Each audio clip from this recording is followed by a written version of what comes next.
¿Sabías que la guerra de Irán puede haber sido iniciada no por un error de Donald Trump, ni por la extorsión del Estado de Israel ejercida por su presidente Netanyahu en virtud de los famosos archivos de las filas de Epstein? Es muy probable que la decisión de la guerra de Irán haya sido una decisión buscada, querida, un plan estratégico de Estados Unidos para reconfigurar el comercio mundial. Si revisamos la historia de Estados Unidos, podemos ver que ha utilizado todos los conflictos bélicos intensos de la humanidad para beneficiarse reconfigurando el comercio mundial y las cadenas logísticas y reposicionándose en los ámbitos financieros.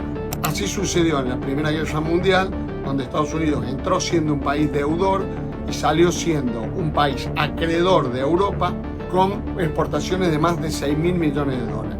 Europa se desangró personalmente y en capital, perdió el capital y perdió un montón de jóvenes. En la Segunda Guerra Mundial esto se reitera con mayor intensidad. Estados Unidos entra a la guerra, se reposiciona a nivel mundial, su industria crece, se posiciona como uno de los países líderes en materia industrial. De la salida de la guerra, en el pacto de Bretton Woods, establece el dólar como moneda de reserva mundial respaldada en el oro. Esto le da una enorme ventaja para el consumo de sus habitantes internos y para poder respaldar los conflictos bélicos que irá manteniendo sucesivamente. Estos conflictos bélicos se abaratan para ellos en relación a otras naciones. Por último, en el conflicto de Irak también se beneficia porque allí el objetivo fue mantener el precio del petróleo, poder fijarlo, poder monopolizar y evitar que el petróleo se comercie en otras monedas. El objetivo de la guerra de Irán tiene cuestiones similares. El estrecho de Hormuz es un estrecho por donde circula el 20% del petróleo y el gas del mundo.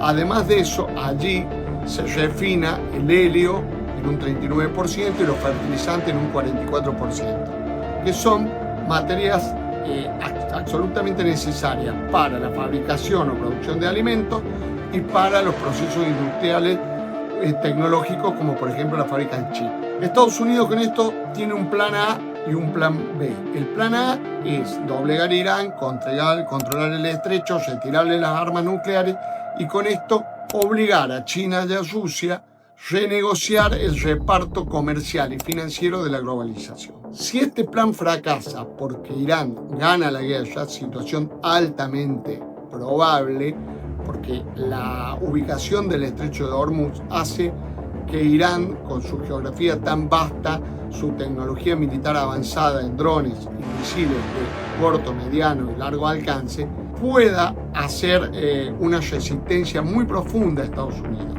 La estrategia de bombardear hasta destruir todo y luego hacer una invasión terrestre podía fracasar, dado que Irán tiene ciudades subterráneas muy grandes, muy profundas, muy bien ubicadas, absolutamente fortificadas, desde la cual podía seguir atacando el Golfo, seguir impidiendo la navegación y destruir toda el área militar circundante y toda la arquitectura petrolera que tiene Arabia Saudita, Qatar y Emiratos Árabes Unidos. Eso provocaría una explosión en el precio del petróleo, en el precio de los alimentos y en el precio de los medicamentos. ¿Cuál es el efecto benéfico de eso sobre Estados Unidos? Estados Unidos quedaría como casi el exclusivo exportador de petróleo, de gas, de alimentos y de tecnología.